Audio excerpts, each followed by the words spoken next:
Groupon is a clever combination of the words group and coupon. Essentially, they became known for sending out millions of emails with attractive deals from businesses that they had partnered with, oftentimes locally, and if enough people are interested in any particular deal, it'll reach the predetermined tipping point, and those people will in fact be able to take advantage of it. Think of it as like strangers joining together to receive a group discount. I know, it sounds like a basic enough concept that we've all seen many times at this point, but back when Groupon was new, people were going crazy over it. You know, hitting that refresh button on their inbox, getting anxious about what new deals they might find. I promise you, I am not exaggerating when I say that Groupon was widely considered to be one of the most promising companies of all time. They were the first company to do anything like this on a large scale, and because of that, there was so much hype surrounding them. Their founder and CEO, Andrew Mason, was featured on the cover of Forbes magazine where they called him the next web phenom, and gave Groupon the title of the fastest growing company ever, a claim that was supported by the fact that in April of 2010, just 17 months after Groupon was founded, they raised $135 million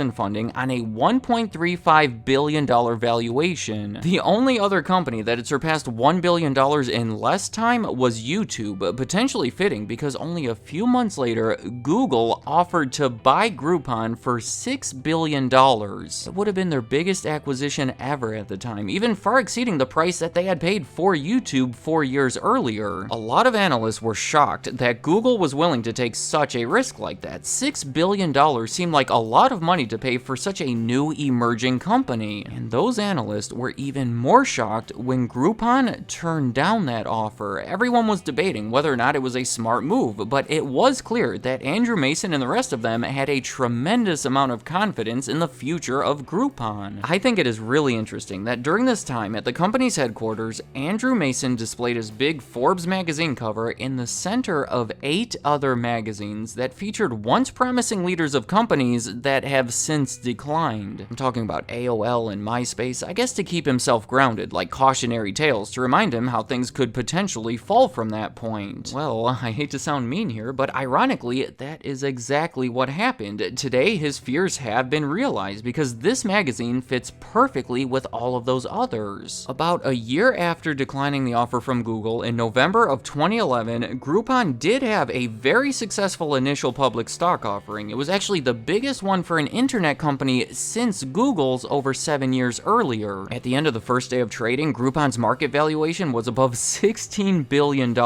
These are crazy numbers. For something that didn't exist 3 years earlier to now be worth $16 billion? Unfortunately, I think most people would consider that IPO to be the absolute highest point for Groupon. If you had invested $100 on that day, it would have been down to $20 within the year, and today it would be worth almost nothing. Groupon has lost almost all of its value, meaning that it has been a terrible investment and obviously did not live up to all of that hype. It is an unusual story, so in this video, I want to talk about what happened to Groupon. Andrew Mason never expected to be the leader of a large company like this. His true passion had been music. When he was 6, he learned to play the piano. When he went to college, his major was music, and up until he was 25, he says that he envisioned himself becoming a rock musician. But after college, he taught himself how to program computers, got a coding job at a company called Inner Workings, and the founder of that company invested $1 million into a new idea that Mason had while working there. Now, that idea was not Groupon. It was an entirely different website called thepoint.com. In theory, people that were passionate about something can go there to start and sign petitions that would support causes and lead to positive changes that they wanted to see in the world. In reality, it seemed like most people were just using the website to mess around. Probably their most famous petition was one where people were pledging money to help the AIDS epidemic in Africa only if Bono, the singer from U2, promised to retire from public life. That to me sounds like some sort of South Park episode. Probably not the direction Mason was hoping for, but the wild petitions like that did attract enough attention to keep them operating for over a year but it was becoming clear that thepoint.com was not a sustainable business. However, he was able to use some of the technology from it and that group togetherness mentality to start a side project called Groupon, where everyone quickly shifted their full attention. Early on, he had 7 employees, and each of them would call 100 merchants in the area every day, with the goal of working out some kind of deal with them that they could offer in their daily blog. For example, the first ever deal that they offered was a 2-for-1 pizza at a local tavern, but the one that Mason says that made him see the true potential of the concept was when they sold 100 passes for an hour inside of a sensory deprivation chamber. They cost $25 each. The very fact that 100 people had to sign up for it for the deal to happen meant that people were motivated to tell their friends about it to get them involved to reach that tipping point. The concept had a built-in motivation for people to spread the word about Groupon, helping spark that insane growth rate that I would say ultimately became a reason behind their decline. We have seen it on the channel before, right? A company runs into trouble because they grew too fast. Well, by some measures, Groupon was literally the fastest growing company ever. It's almost like they had to be, because even though it was a novel concept, it was also fairly easy to replicate. It wasn't long before there were hundreds of imitators across not only the United States, but the rest of the world as well. In fact, they were aggressively trying to enter these international markets by acquiring some of the top imitators over there and then rebranding. The only real advantage, in my opinion, that Groupon had over these others was the fact that they had a head start. You know, if you're ahead in a race, you can't take your time to let everyone else catch up. You gotta push forward. According to Eric Lefkowski, co-founder and former CEO of Groupon, when a business model takes off that quickly, it's like catching a tiger by the tail. You're really trying to keep a grasp on it. He has admitted that some aspects of their growth were handled really well, while others weren't, and I think most would agree with that. But it's obviously understandable to make some poor decisions when you're trying to manage something that explodes from 1.8 million subscribers to 115 million in under 2 years. Especially when you're someone like Andrew Mason, who was completely new to all of this and never even imagined that he would be in this position. In early 2013, right when everything was really starting to slip, Andrew Mason was asked to leave the company, and that leads me to my next reason: not being serious. You're gonna have to hear me out on this one, because Groupon maintained a very playful image. They would hire comedy writers and improv actors to write things for the website, and their mascot was Mr. Groupon the cat. To me anyway, it feels like the Chicago-based company almost went out of their way to not fit that Silicon Valley tech company image that you would expect from places like Google. In fact, a big reason they turned down that offer from Google was a likely culture clash between them, and because it would be more fun to do it on their own. During the Super Bowl in 2011, for their very first national ad campaign, they chose to air a controversial commercial. Groupon,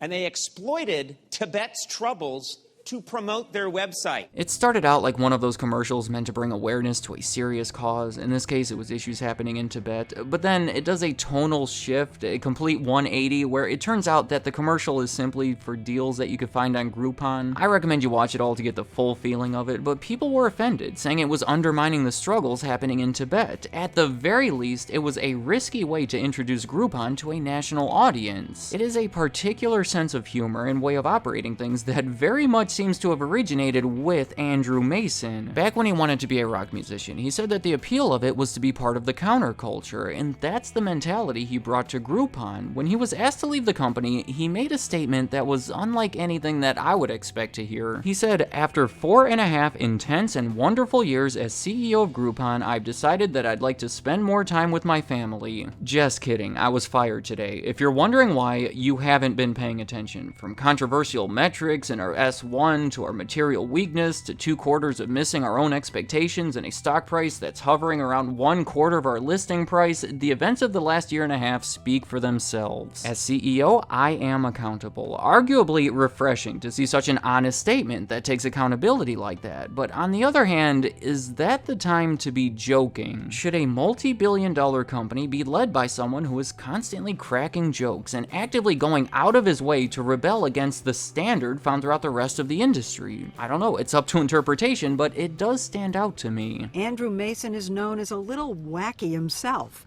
As a gag, his executive washroom is a porta potty. My next reason behind the decline of Groupon is much quicker. I want to briefly talk about a few accounting issues. See, even before that initial public stock offering, they were forced to restate some figures because of the accounting principles they were using. First, they had to make a change that caused the reported profits to dip down into losses. Then a few months later, it was another change that reduced their revenue from $1.5 billion for the beginning of the year to $688 million. Then, after they were a public company, their first ever quarterly report also had to be restated to show much lower revenue. To be clear, none of this affected their actual finances, just the way that they were communicated to the public. Being forced to make changes like this could hurt their reputation, making them appear incompetent or even deceitful to potential investors. Finally, probably the biggest reason behind their decline is that Groupon just has a bad business model. It seemed really good at first, but after over a decade of practice, it turns out that it may have been overhyped. Consider that on the customer's end, yeah, it was a bit of a craze and people got wrapped up into the whole excitement of the new idea, but it's still a great way to find some cool deals that'll save you money. But on the end of the business offering those deals, well, that might not be as practical. They don't really make money using Groupon, considering they're offering these big discounts and splitting the sales, typically 50-50, with Groupon. The perceived benefit is that it'll bring a lot of people into the business that'll hopefully come back. It's like a way to get exposure and grow a customer base, but that's not necessarily what ends up happening. Oftentimes, people will use Groupon for your business and you will never hear from them again because they're on to the next Groupon. But then, let's say it's a restaurant. During that time, you had all of this space occupied by people paying a discounted price when it could have been occupied by people paying full price. And using that logic, Groupon is most practical for a restaurant that is having trouble filling their seats. And you know when a lot of restaurants were having trouble filling their seats? During the Great Recession, when Groupon started and was having that massive growth spurt. It was perfect timing for them. People were desperately looking for deals, while businesses were desperately looking for customers, and Groupon was right there to connect them. But in a stronger economy and in the long term, it doesn't quite work the same way. Further evidence that it's a bad model is the very fact that pretty much every major competitor that emerged in those early days has also experienced a significant decline, or more likely, doesn't even exist anymore. Groupon has even tried to diversify away from the model to become more of a discount e-commerce site, but that's not a revolutionary idea. Companies like Amazon and eBay are far more effective at it, so in early 2020, Groupon announced that they would be giving up on those efforts, which then led to a class action lawsuit where investors felt misled. I hate to say it, but Groupon, for the most part, has been a failure. It is an alright idea for certain circumstances that got way bigger than it ever should have. I do want to point out that throughout this entire rise and fall, Groupon has hardly made any money. Only 4 out of their 15 years have been positive, and that doesn't even come close to outweighing the negatives. And considering that Groupon is simply operating at a much smaller scale compared to before, it seems unlikely that they will ever be able to outweigh those losses. Let me know in the comments, what do you think of Groupon? Did you ever see a lot of potential for it, and how do you feel about it today? Have you ever used the website as a customer or a merchant, and how was that experience? Finally, do you think my list does a good job in explaining their decline, or do you think there's more to it? It's not a complete list, but those are the reasons that I believe to be the most significant. And any other thoughts you have about Groupon, leave them in the comments. I'd like to hear what you have to say. Thank you for watching.